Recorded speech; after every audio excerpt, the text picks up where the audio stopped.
focused on equipping the next generation of engineers, doctors, and small business owners. And that's really what the heart of this legislation is really focusing on getting our universities back to what they're designed to do, which is training the future of Idaho and the pursuit of truth. With that, debate is open. Debate is open. Is there further debate?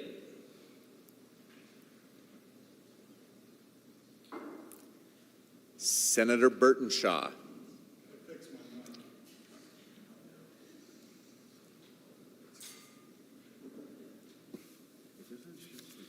Yes, Mr. President. You have the floor to debate the bill. Okay, a couple of things. As I read through this new bill, on page 6, line 1, it says any person may notify the Attorney General of a violation. And then on line 11, it says the Attorney General may seek civil penalties. And the cost of those civil penalties is 10% or $50,000, whichever is greater. So that would go, I assume, back to the state. And then it says that any student can seek a private cause of action and seek injunctive relief, which could be the 10% or $50,000. Any member of the institution could seek injunctive relief as well. So if all three of them sought injunctive relief, that'd be $150,000. And so to me, I think we're setting ourselves up in a process that could cost a lot of money, and it could be profitable to those who seek injunctive relief. And so for me, that's one of the problems I see in the bill. And so, Mr. President, that's the end of my debate. Thank you. Is there further debate? Mr. President. Senator Cook. Senators, let me just start here. First off, my wife said I need to start debating with a smile, so I'm going to try and do that this morning, okay? Let me start out. I've always taught my kids that if they're in playing tag or whatever it is, or if they're at school and having lunch, that if you see someone else sitting by himself, invite them in, include them. And I believe that every one of you have probably taught your children the same way. It's basic kindness. But that's not what DEI has become. DEI today often forces people and institutions to focus more on race, gender, and identity than on character, effort, and merit. As a businessman, I believe I should be able to hire the most qualified person, period. I don't want government telling me I need to hire based on check boxes or quotas or universities, and that our universities should admit students based on academics, not skin color or background. I just want to be very, very clear that I believe DEI is wrong. No questions asked, as it is defined today. But Idaho already has strong laws on the books that restrict DEI. Over the past few years, we have taken some serious action on DEI. In 2021, in JFAC, we cut $2.5 million from university budgets to eliminate DEI programs. In 2023, we passed a law banning the use of state funds for DEI or social justice activities. In 2024, we made it illegal for colleges to require DEI statements for hiring or admissions. This year, this body passed Senate Bill 1209. We cut another $4 million from our universities, $2 million each from Boise State University and the University of Idaho. And then we ordered on top of that, if you were to look at Section 7 of that bill, we ordered another audit of DEI activity. These are not empty steps. They have worked. Universities have made changes. Boise State and U of I shut down their DEI offices. That's a fact. They followed the laws we passed. They complied. So why are we still punishing them? Senate Bill 1198 goes even further, but it doesn't add anything new. It bans things that are already illegal in Idaho. It repeats what we've already done and adds new layers of bureaucracy and penalties. It's like passing a second law against robbing a bank. We already made it very clear where we stand on robbing banks. It's against the law. So why would we pass another law? And yet that's what we're doing here. DEI is already illegal. And you might say, well, then if it's already illegal, then what's the big deal? Let's go ahead and pass another law, just in case they do something wrong. Again, go back to the analogy of the bank robber. In my opinion, you keep passing laws on top of laws on top of laws, you're growing the government. At some point, we have to recognize when progress has been made, when our universities follow the law, we should stop treating them like they haven't. As an awesome senator in JFAC said, and I quote, "We can't ask people to make change, watch them do it, and then keep punishing them," end of quote. That's not how we do things in the real world. That's not how you raised your children, and that's not how we build trust. Last night after this same debate, the good senator from District 13 showed me a DEI class that was required at BSU. And I gotta admit, I had no answers for it. I was baffled. I thought, well, all of this that I've been arguing is completely false and he's right. But sometime late last night in my office, I figured out what was going on. And the bad thing is, we are two legislators that should have known this. And yet we missed it. And so if we miss it, what's everybody else going to do when they miss it and they go and say, I'm going to go get a lawyer. I'm going to get the AG's office and we're going to go sue the state. So the truth of it is, Boise State has a program, a sociology program. In that program, there is a DEI class, and it is required. And there is nothing wrong with that, according to the laws that are on the book and according to 1198 that we're debating now. They can still offer a program, and within that program, they can have a DEI class. Now, they cannot require the general public to take that. Nor can you require them to take it and then say, force them to believe that because I'm a certain color, that I'm worse off than somebody else. They're not forced to abide by that, but they do need to take the class. And that's neither here nor there. And so what I saw last night is true, and it's covered under the laws that we have now and the debate that we're having now as well. Instead of more punishment, let's shift to partnership. Let's continue to demand transparency, enforce strong laws that we already passed, and support our universities in delivering real education, not ideology. We all want fair opportunity and academic freedom. We all want schools focused on learning and excellent. Let's keep Idaho's higher education system free from government overreach and focus on what matters most, preparing our kids for the future. And so, Senators, I ask that you might consider your vote on this. Thank you. Is there further debate? Mr. President, Senator Lenny, I'd like to debate the bill. you have the floor. Thank you, Mr. President. Kind of rehashing, I guess we kind of all are, rehashing what we talked about yesterday. I think, obviously we do have laws addressing DEI and critical race theory and all these types of things.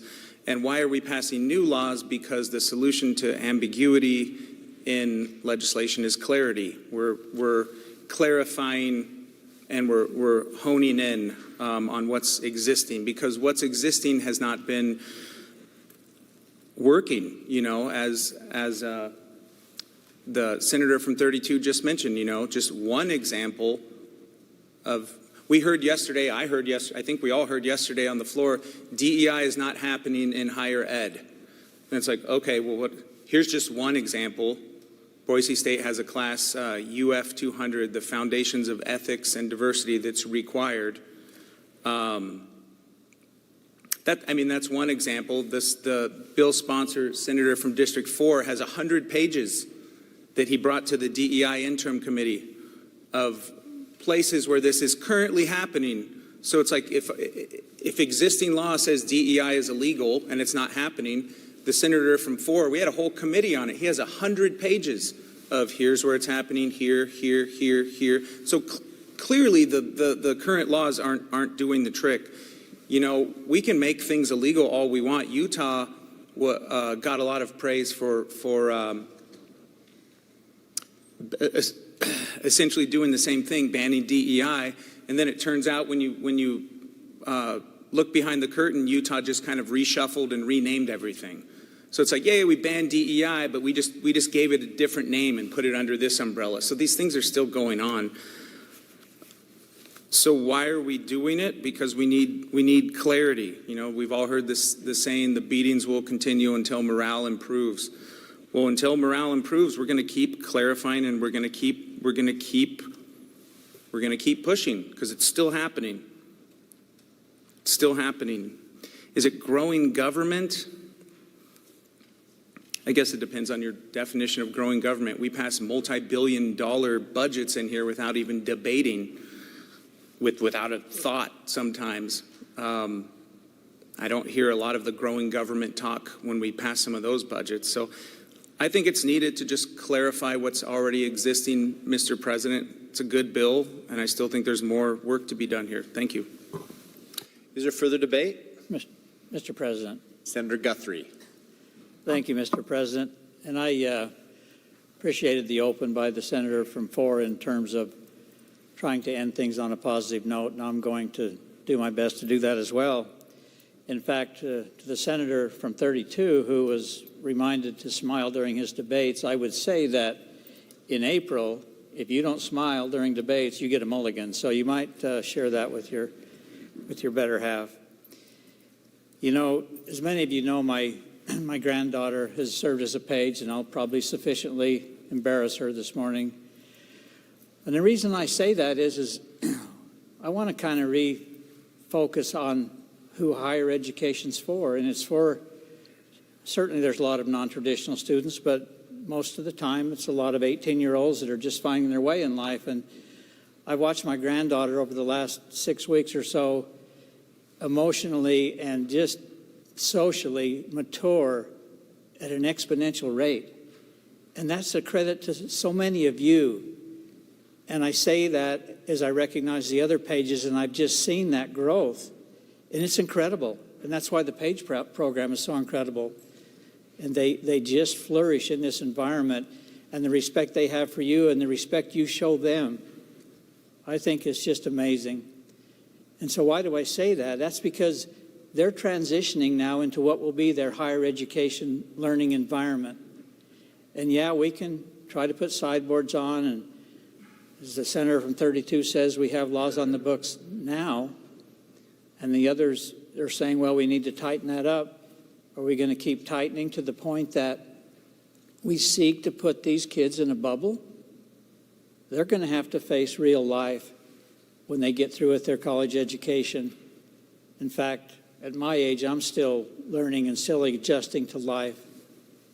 Life's hard, and it takes a lot to prepare yourself, and it takes a variety of things that you're exposed to, keeping in mind that those in the higher ed environment are adults, and they need to think and learn for themselves and make their own decisions. Now, when 1198 left here clean, I could not support it. In my opinion, it's much more problematic as it returned, and so I certainly won't support it today. But I just want everybody to think about the importance of that environment and who it's really for. And sometimes we get wrapped up in what we think, when all I see from my granddaughter Shiley when she goes to visit Boise State campus is an unbelievable light in her eye, how excited she is as she's deciding whether to go to Idaho State or Boise State. And it's amazing.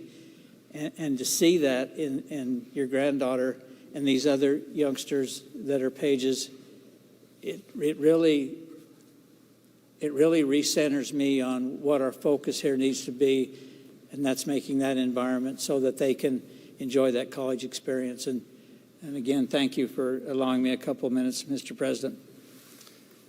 Debate is open. Is there further debate? To debate the bill, please. Senator Galloway. I want to just stand for a moment because this is a challenging issue here, and we're kind of at a crossroads where we've seen some positive change that's happened in our universities, and I applaud them.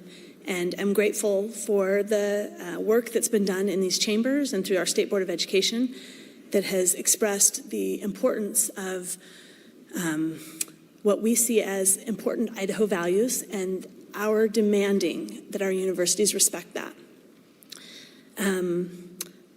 I've seen a lot of progress, and I want to believe and support in our universities, and I do. And to the tune that I was not happy with the budget cuts that our universities received. However, I think just because we make it to a certain point, and that doesn't mean that we stop putting guidelines and policies in place that protect our kids and protect the Idaho values that we hold dear here. So while I am supportive and appreciative of the changes that have been made and do not want to continue to punish our universities financially, I do want to protect them from future financial penalty by creating good rules and guidelines that will help them reflect the important things and the important work that's been done in these chambers over the last several years. Do I love this bill? No. I don't love everything about it. Do I love the intention of the bill? I love the clarity it provides and that we are telling our universities that this is the standard that we want to see happening. And while I wish that maybe the punishments weren't as strict, I feel like the way that we continue to gain trust from the taxpayers is by showing them that we are watching closely and we are encouraging and supporting our universities to know exactly what's allowed and what's not allowed, and by providing these good guidelines and rules that they will be able to flourish in the future and they will be able to get the full budgeted amount going forward. I'm going to be a yes because I believe in our universities and I believe this helps them be successful and then will help us support them in the future. Thank you. Is there further debate? Senator Okonowitz. Thank you, Mr. President. Briefly, there was some debate earlier about potential damages and the possibility of those being troubled based on the 3 paragraphs in page 6. So I looked at that because obviously that's interesting. And I just, after close reading, it seems clear that that's not actually the case. The penalties, the dollar value penalties are only encompassed in paragraph B, 5B. 6A and B pretty clearly say that the private cause of action claims would enable the plaintiffs essentially to seek injunctive relief, and that's all it seems to provide. So just want to make sure that we're all clear on that. Thanks. Is there further debate? Mr. President, Senator Lenz, thank you to debate the bill. you have the floor. I think one advantage, and I'll try to smile, Senator. I think one advantage you have when you get old is you've kind of seen some things throughout your life, and your experience teaches you different lessons as you go through that period of time. I was a young person, middle school in the 60s, and remember seeing things on TV like the riots in Watts and Detroit and different places, and the unrest that was pretty much the culmination of the civil rights movement that led up to that point. So then as I entered the workforce later the next decade, I worked for my whole career primarily in government contracting, where these type of laws were in effect, and in situations where people were hired for different reasons, and many of the reasons of which you referred to as we discussed this particular topic. But in that period of time, I understood a little bit about why that happened.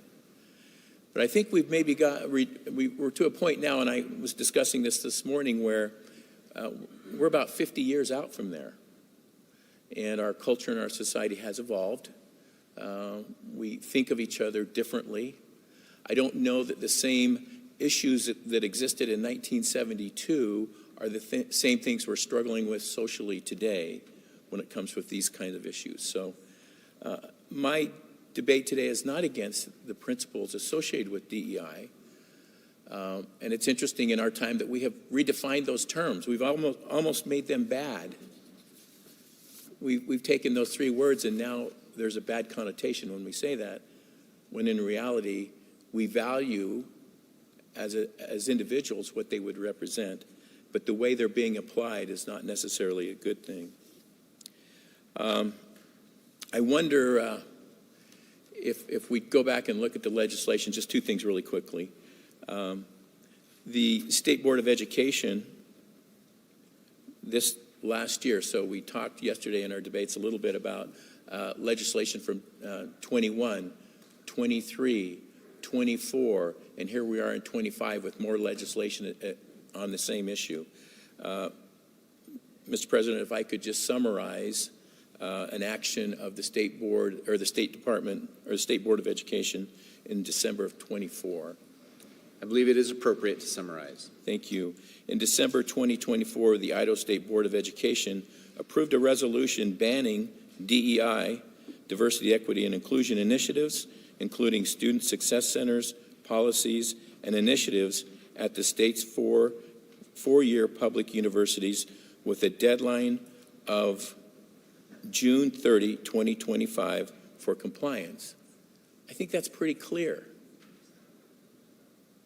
That's pretty clear.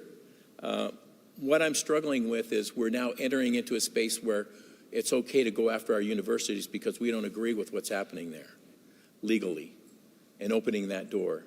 When I was in college as a young person coming out of high school, it was those long-haired people, and I think the song says long-haired freaky people need not apply. But there's been this kind of issue in our institutions of higher learning all along. I think we need to be real careful.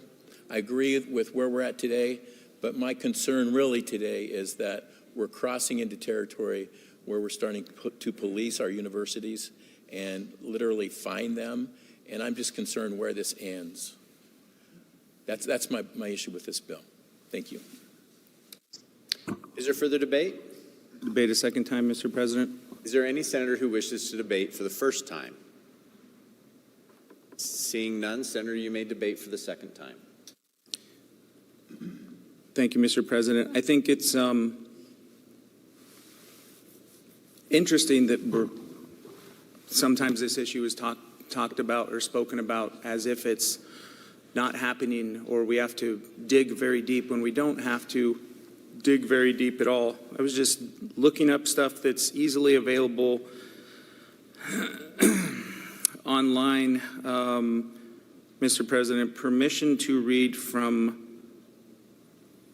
idahostateuniversity.edu from their page, General Ed Objectives and Courses. Having identified the source, the senator may read. So, prefacing this by saying that this is currently, right now, happening right now at ISU, Boise State, and the University of Idaho. So from their page, one of ISU's objectives, it says, you guys can, if you want to read along, you can go look this page up right now. ISU objective number 9, cultural diversity. So these are required courses. So that they say, hey, here's one of the objectives you have to accomplish. There's several courses that can fulfill it, but if you want to graduate, our 3 big universities currently right now require students to do this.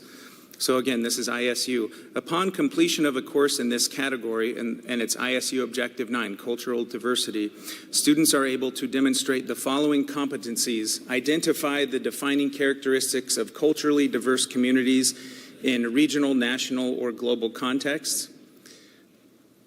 Bullet point number 2, describe the influence of cultural attributes such as ability, age, class, epistemology, ethnicity, gender, language, nationality, politics, or religion inherent in different cultures or communities. Bullet point number 3, apply knowledge of diverse cultures to address contemporary or historical issues.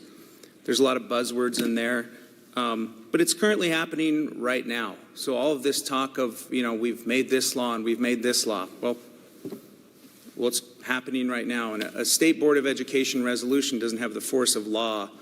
While I appreciate that, it still has no teeth because it's just an idea. So again, I just wanted to reemphasize, as they say, on the record, that these things are currently happening. So this bill is definitely another step in the right direction. Thank you, Mr. President. Mr. President, Senator Semmelroth. will the senator from 13 take a question to his last debate? Yield to a question. Senator from 13, will you yield to a question? Mr. President, no thanks. Senator will not yield. Senator Semmelroth, would you like to debate? Mr. President, to debate the bill. You're recognized to debate the bill. Senators, just to follow up from the senator from 13's debate, pointing out on the website listed right now for ISU under general education requirements, Objective 9, Cultural Diversity, what he read is correct. And then the courses listed underneath that standard include Intermediate Shoshone 1, Intermediate Shoshone 2, Introduction to Folklore and Oral Tradition, Peoples and Cultures of the Old World, Peoples and Cultures of the New World, Latino People and Cultures, Intermediate Chinese, Cultures of East Asia, etc. So when I read this, as an educator, I see these as very important offers and electives for kids or for students who are interested in learning language and histories of other cultures. Thank you. Thank you, senators. Appreciate very much what's been spoken, and I would encourage the senators to remain the debate on the bill. And is there further debate? Senator Nichols. Mr. President, just briefly, thank you, Mr. President, to debate the bill. Thank you. I just want to remind the body that we're not just talking about what our students are learning. This also has to do with just the basics of admissions and hiring, employee incentives, officers and office positions, the training that goes into that, and bias reporting systems. So we're not just talking about what we're learning. We're talking about the other practices. And I have been, face-to-face with our presidents and complimenting them about the changes that they have made. What I see in this bill is that this is something that we are just setting clear boundaries and expectations. And just like with your kids, when you set clear boundaries and expectations, they know what's expected of them and they thrive when you do that.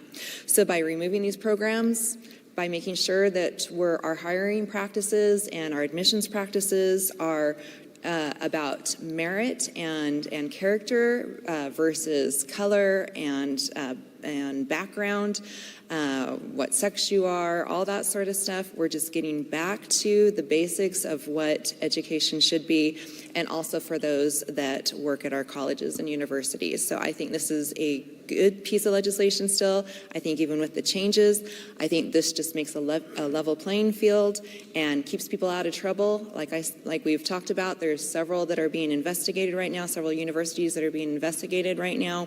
And so I think this actually will help and not hinder. And I will be supporting this again. Thank you, Mr. President. Is there further debate? Senator Woodward. Mr. President, debate. You have the floor. Thank you, Mr. President.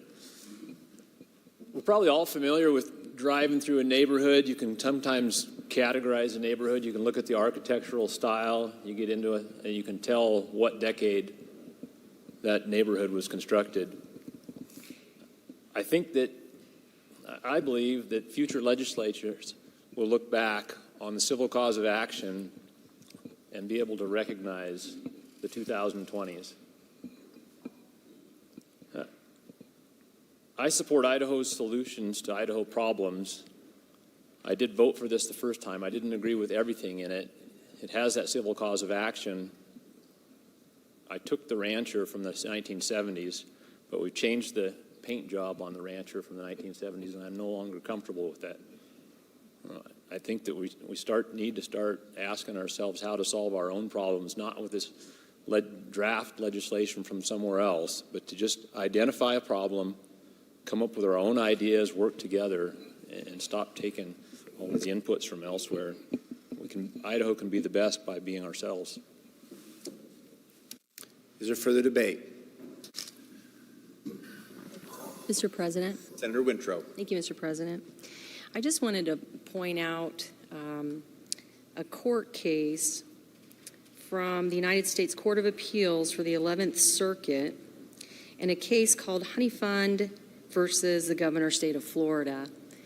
And this was filed in 2024. Mr. President, may I read an excerpt from the court decision of that case? Having identified the source, the senator may read. The case is about a law that Florida passed that denied employers the ability to require training for their employees based on diversity. And the court ruled against the state. And here's what the court said, and I thought it was really interesting. From page 1 of the decision. This is not the first era in which Americans have held widely divergent thoughts on important areas of morality, ethics, law, and public policy. And it's not the first time that these disagreements have seemed so important and they're arising so dangerous that something had to be done. But now, as before, the First Amendment keeps the government from putting its thumb on the scale. The state of Florida seeks to bar employers from holding mandatory meetings for their employees if those meetings endorse viewpoints the state finds offensive. So in this case, if the university cannot hold or require a class that the state disagrees with as far as an ideology. And it goes on, but meetings on those same topics are allowed if speakers endorse viewpoints the state agrees with or at least does not object to. This law, as Florida concedes, draws its distinctions based on viewpoint, the most pernicious of dividing lines under the First Amendment. But the state insists that the ordinary First Amendment review does not apply because the law restricts conduct. The conduct is the behavior of the requirement of the meeting, not speech. And the court says we cannot agree, and we reject this latest attempt to control speech by recharacterizing it as conduct. Florida may be exactly right about the nature of the ideas it targets, or it may not. Either way, the merits of these views will be decided in the clanging marketplace of ideas rather than a code book or a courtroom. And I just wanted to read that court case because the 11th Circuit is a very conservative circuit. And this is a very similar law to the one that was passed in Florida. And I think the things they're citing about the First Amendment and the link that we're doing with conduct is exactly on target and will continue to probably put us in chaos in our institutions, but maybe even in court, similar to the 11th Circuit and gone to the 9th Circuit. I would encourage us to please think about these things as we go forward as well. Thank you, Mr. President. Thank you, Senator. Is there further debate? Mr. President. Senator Lakey. Thank you, Mr. President. Senators, I hadn't really intended to debate, but it seems like we're all standing up just briefly one more time, so I'll take that opportunity as well. Senators, I'll also echo that I think our universities are great. They do a great job. They provide a wonderful education for our children in Idaho. We have been pushing back, as has been noted, on DEI since 2021.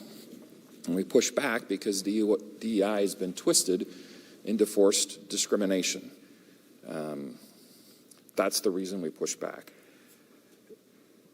It raises a question in my mind. We have a good State Board of Education. Now we have a great executive director. And if we've been pushing back since 2021, why are we just now enacting a resolution in 2024 that's effective in 2025?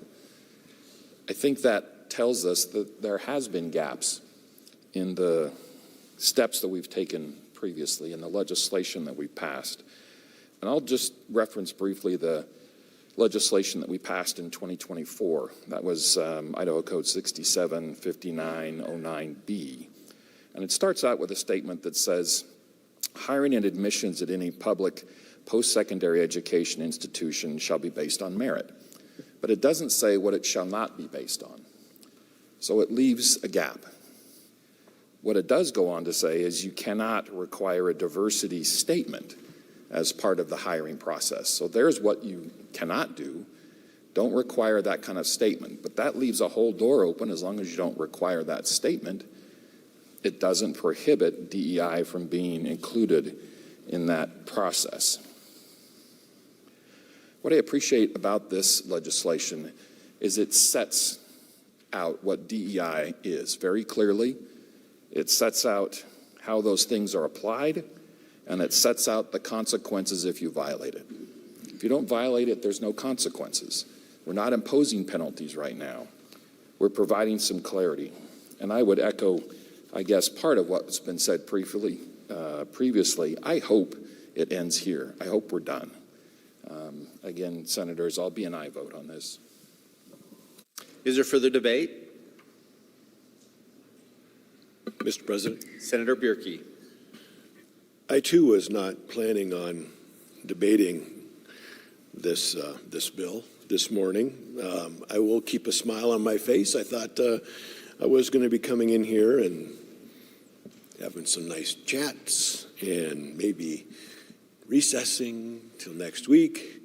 And, you know, and there's some things that I hadn't said previously about this legislation and about this bill. And we talk about our great presidents of the universities, which I agree, you know. Having been in JFAC over the last 3 years, I've witnessed the struggle of what they've gone through when the questions have come up about DEI. And one I've kind of failed to mention is one of the presidents, and I won't name the president, I respect a lot, and I think this person's doing a great job, was fairly new and was very honest when he was questioned about the DEI, and literally said that he was in fear of losing other federal funding streams if he didn't keep DEI in the university. So I always get accused, mostly by my wife, of seeking motives in determining how I feel about a particular issue. You know, I too grew up in the 60s and believed strongly in things like what these words used to mean. I was subject to integration efforts in busing. I was bused to another neighborhood in high school. I remember taking classes in college called Comparative World Cultures, Comparative World Religions, and knowing that that was very important stuff for me to be exposed to. But my problem with this, and I love our State Board of Education. I love the resolution they came up with in December. But the timing of that seems pretty peculiar to me when we knew there was going to be a changing of the guard in the White House. The problem and the motive that bothers me most is not that our universities really feel strongly about this one way or the other, but this came from a tyrannical, top-down, forced movement into our university system. And that's where I have difficulty.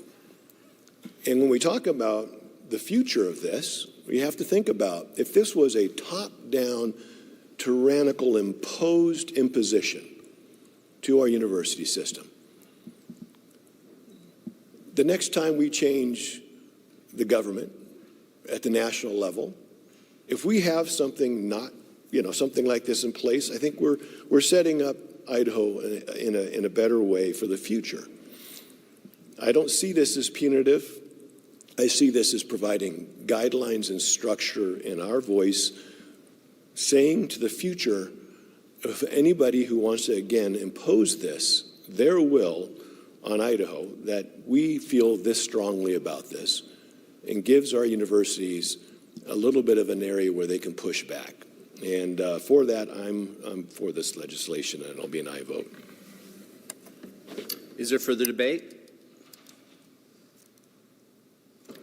Hearing none, Senator Taves, you're recognized to close debate. Thank you, Mr. President. Senators, I appreciate the robust debate. I'd say the intent of the bill is actually to see that same robust debate in our universities without the chance of people being silenced by potentially being reported to a biased reporting system, things like that. So I want to go over a few things that were mentioned. First, I'd ask a question. Why did the State Board of Education take the action with those resolutions if there was no problem and there was already laws on the books that took care of all this? That was only a few months ago, so they must have seen an issue that they were trying to correct. And I can tell you what that issue was. There's an estimated $3.8 million worth of spending on 51 associated positions for DEI-related activities. It's just a reality. I can give you the list. So I find it really, really hard to believe that there isn't or hasn't been a problem very recently that needs to be addressed. There have been no new laws in the last year. So if there were laws on the books to fix that, they would have to have been before that. And so the fact that these things were still in our universities, I think, says that some legislative action is necessary. I want to make it really clear that what we're trying to do is we're trying to stop taxpayer-funded, forced discrimination and ideological training. That's all that this does. If you read the last page of the legislation, it makes it really clear that speech is protected. DEI concepts can be discussed. The classes, if you love those classes, they will go on. But with one caveat. If this legislation passes, students will no longer be forced to take the classes. Staff will no longer be forced to take diversity training. These are the changes we're talking about. Could they go to voluntary? Can they have a club that's focused on DEI? Certainly. And that's the way it should be. I want to clarify, and I think it's already been done to some degree, that the AG has the ability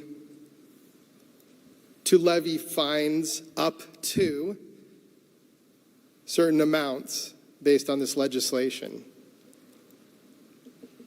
But the civil cause of action has no monetary damages associated.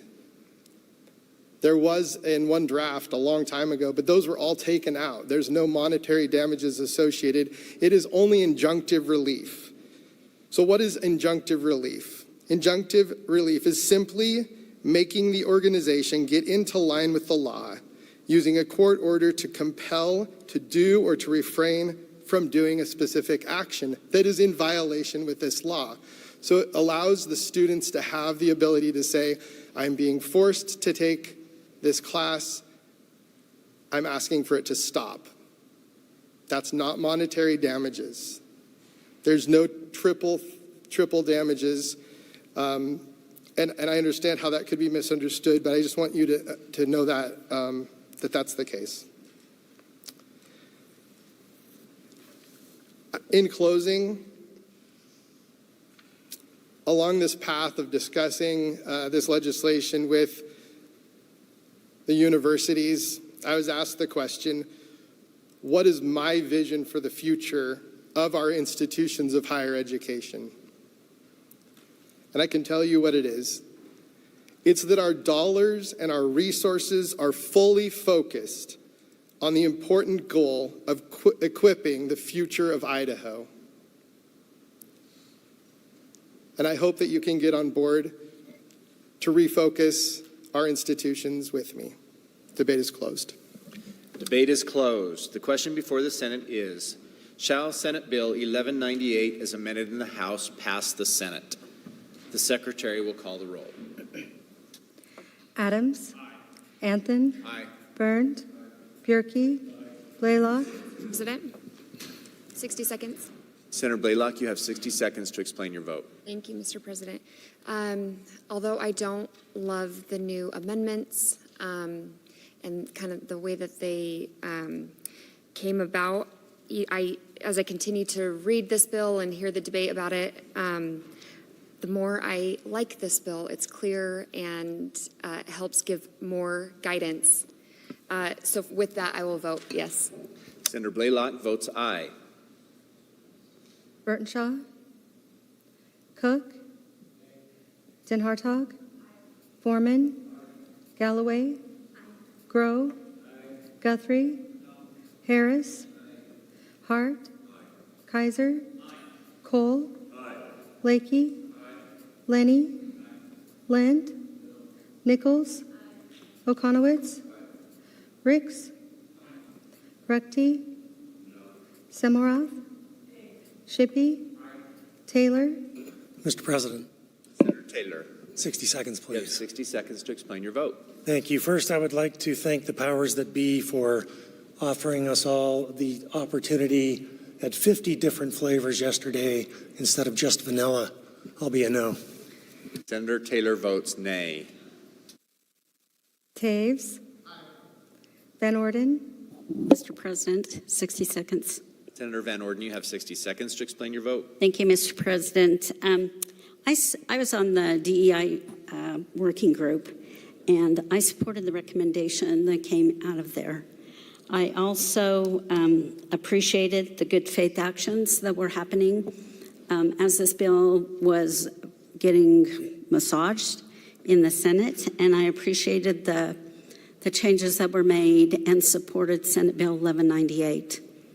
I don't support the amendments that came, and I still do not support those, so my vote is a nay. Senator Van Orden votes nay. Ward King. Mr. President, 60 seconds. Senator Ward King, you have 60 seconds. Thank you, Mr. President. Our universities and colleges here in Idaho have really put us on the map, and students come from all over the country to experience what we have here. However, we're already seeing the effects of some of our punitive punishments, and we're having trouble retaining and recruiting people to work at our universities. And this bill is not good for students, it's not good for universities, and it's not good for the businesses of Idaho. I'll be a nay vote. Senator Ward King votes nay. Wintrow. Woodward. Zito. Seiderveld. Burtonshaw.